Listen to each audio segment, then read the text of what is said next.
Hello everyone. Today I'm going to talk about how we can prevent pre-diabetes to develop into diabetes. Now there's always a condition that happens in our body prior to pre-diabetes, which is called insulin resistance. Here our body is resisting high levels of insulin. High levels of insulin are caused by eating foods like high refined flour foods, sugary foods, foods that are high in fructose. Now these lead to high levels of insulin in our body, leading to insulin resistance over a period of time. Now what are the normal blood sugar levels? It is 70 to 100 mg per decibel liter. Pre-diabetes is a state where it is between 100 and 125 mg per decibel liter. And the last is diabetes, which is greater than 125 mg per decibel liter.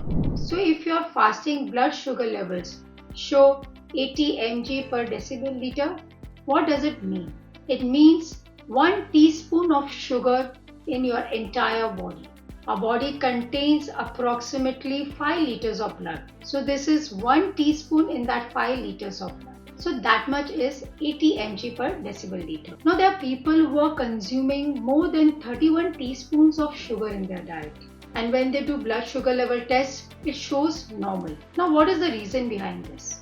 It is because of insulin resistance. Insulin resistance prevents to show blood sugar levels high in our body. Insulin resistance will keep your blood sugar levels normal until you develop pre-diabetes. Insulin resistance is created by our body.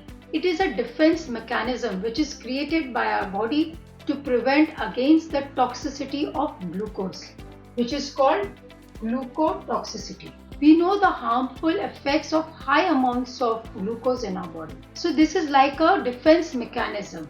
So our body shuts down the insulin receptors in our body. It is like whenever there is a loud noise outside, we wear headphones. So this prevents the noise from entering into our ears. So even if there is high levels of noise outside, we won't be able to hear the noise because of the headphones. This is exactly the state how insulin resistance works. The headphones are the insulin resistance mechanism, which is shutting down the insulin receptors and preventing the entry of glucose into our cells. We know that beta cells of pancreas secrete insulin, which removes glucose from our body. It allows glucose to enter into our cells and remove it from the body.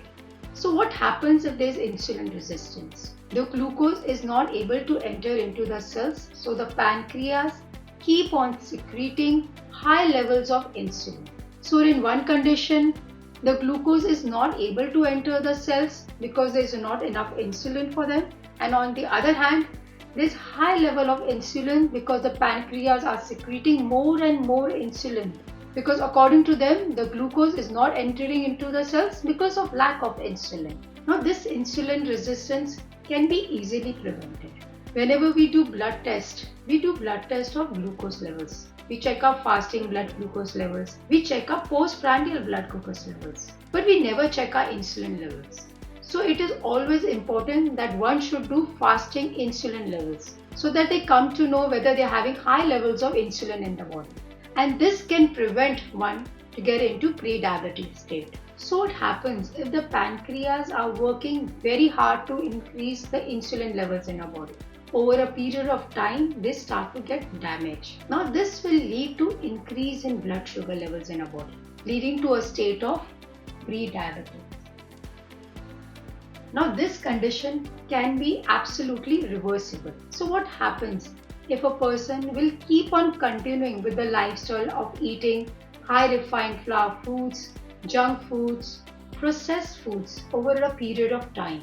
The pre-diabetes then develops into diabetes. Because at this stage, the beta cells of pancreas gets completely damaged and this leads to high levels of blood sugar in our body, leading to a state of diabetes.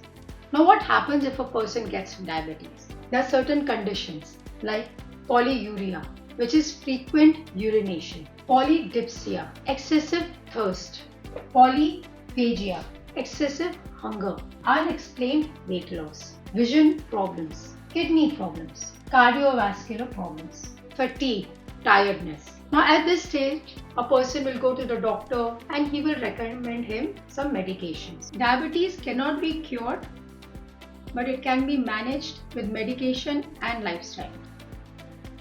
So it is always advisable that a person can identify this at the time of insulin resistance and pre-diabetes so they can prevent it from progressing it into diabetes.